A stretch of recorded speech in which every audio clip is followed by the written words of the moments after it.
وَقَضَيْنَا إِلَى بَنِي إِسْرَائِيلَ فِي الْكِتَابِ لَتُفْسِدُنَّ فِي الْأَرْضِ مَرَّتَيْنِ وَلَتَعْلُنَّ عُلُوًّا كَبِيرًا. It was ordained that Banu Israel will commit this awesome fasad in the Holy Land on 2 occasions. This is the first one. Making halal what Allah had made haram and changing the word of Allah. And then He sent an army which worshipped the sun and the moon and the stars, the Babylonian army. And this army attacked that state of Israel, defeated it, destroyed the masjid, and took Banu Israel back to Babylon as slaves. But wait a minute. The land had been given to them. How come they are now expelled from the land? Allah did it. It seems as though the land was not given to them unconditionally. It seems very clear that the land was given to them conditionally. That there were conditions attached. And that they had violated those divine conditions. And when you violate the divine condition, even the President of the United States can't help you. Now let us see whether our theory or hypothesis is correct. Let us go to Surah Al-Anbiya, where Allah speaks and He says, وَلَقَدْ كَتَبْنَا فِي الزَّبُورِ مِنْ بَعْدِ الذِّكْرِ أَنَّ الْأَرْضَ يَرِثُهَا عِبَادِيَ الصَّالِحُونَ. And we sent it down in the Psalms of David, alayhi salam. And that came after we had sent it down in the Zikr, which is the Torah, which came to Moses, alayhi salam. What did we send down? أَنَّ الْأَرْضَ يَرِثُهَا عِبَادِيَ الصَّالِحُونَ. That only those who are my servants, and therefore who follow the religion of the Imam who I pointed, the religion of Ibrahim alayhi salam, which is Islam. Only those who are my servants and who are righteous in their conduct, only they will inherit the Holy Land. Some people have difficulties in understanding what is righteousness. So maybe this lecture has come as an opportune moment for us to teach them what is righteousness. It is not righteousness that you turn your faces to this way or to that way. That's not righteousness. Righteousness is in your conduct. And if you drive the people out of their homes and out of the land in which they lived for no just cause other than they are Muslims, you drive them out, and then you deny them for 50 long years. You deny them the right to return. That is not righteousness.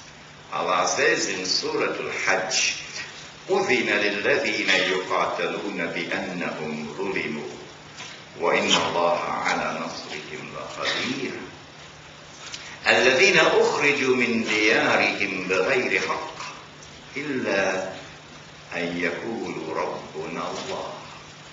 That when the people are driven out of their homes and out of the land in which they live, for no just cause other than they are Muslims, Allah gives them permission to wage war.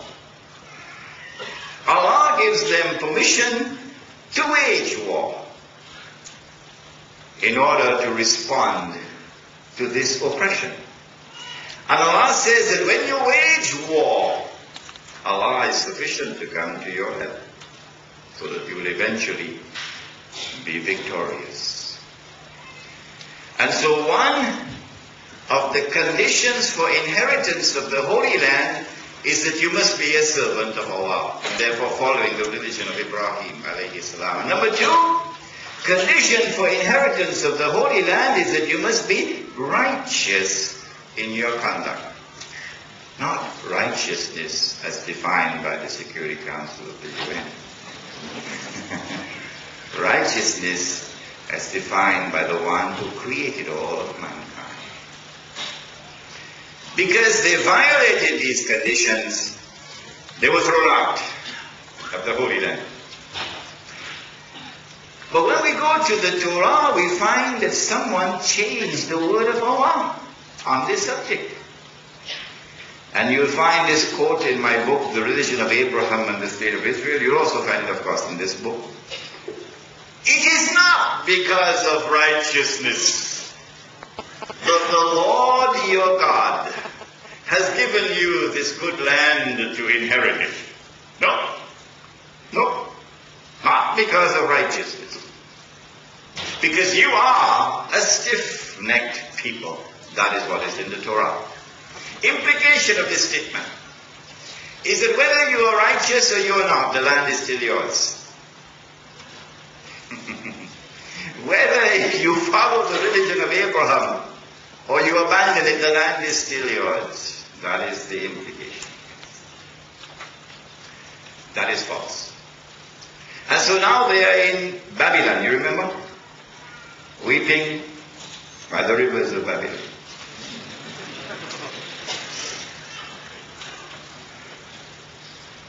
And then Allah sent prophets to them, because they're still living as a homogeneous community. Among the prophets who were sent to them is, of course, the famous prophet Daniel, and then there is Isaiah. And these prophets communicate a divine promise. A divine promise. Listen carefully to this promise, because this is at the heart of Jerusalem in the Quran. The promise is still there in the Torah. You can read it in the Jewish scriptures. That Allah was going to send a prophet who will be known as the Messiah, Al-Masih. And when the Messiah comes, he will rule the world from the throne of David, alayhi salam. And therefore, the state of Israel. And therefore, Jerusalem, which is the capital city. And so when the Messiah comes, the Messiah will rule the world from Jerusalem. And secondly, that when the Messiah rules the world from Jerusalem, his rule will be eternal. And therefore this will be the end of history. Not what Francis Fukuyama wrote. This is the end of history, when the Messiah comes. Now if you're in Babylon, and you get this promise from Allah, then the inescapable implications, you don't need a PhD from MIT to deduce this, is number one, in order for the Messiah to rule the world from Jerusalem, the first thing that the Messiah will do when he comes, or will have to do, would be number one, he'll have to liberate the Holy Land. Having liberated the Holy Land of Babylonian rule, the second thing that he'll have to do would be to bring the Israelite people back to the Holy Land. The third thing that he'll have to do would be to restore the state of Israel. The fourth thing he'll have to do would be to ensure that that state of Israel becomes once again the ruling state in the world, once again. And so the golden age will come back. And then the Messiah can rule the world from Jerusalem. And so while they're weeping by the rivers of Babylon, they're waiting for that day when the Holy Land will be liberated.